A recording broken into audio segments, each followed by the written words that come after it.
Isang pagbati po mula sa Troop 767. Ako po si Myla O. Osho, Senior Girl Scout ng Troop 767. Ngayon po ay nandito tayo sa Malinaw Dos Bridge. Papunta po sa tribo ng mga Tagbanwa.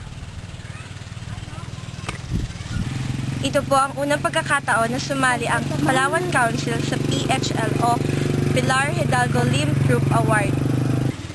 Tagbanwa's Life and Culture and with Vegetable Garden po yung napili naming project kasi po napansin po namin sa bayan ng Nara na parang nakakalimutan na po yung kultura at tradisyon ng mga kababayan naming Tagbanwas.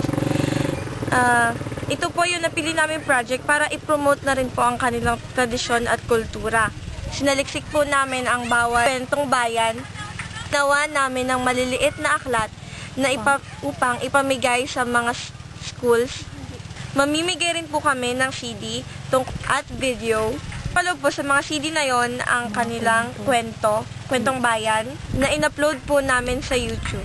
Rin po kami ng website tungkol sa mga Tagbanwa's life na sinaliksik namin sa 91-year-old na Tagbanwa na siyang nakakaalam ng kanilang mga kwentong bayan.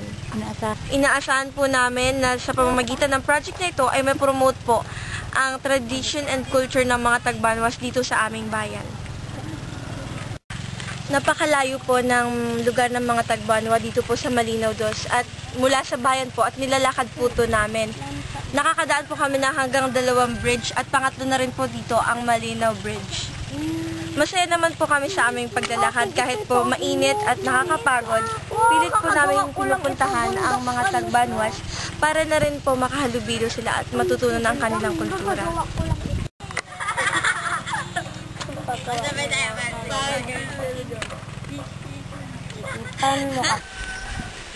Lasog!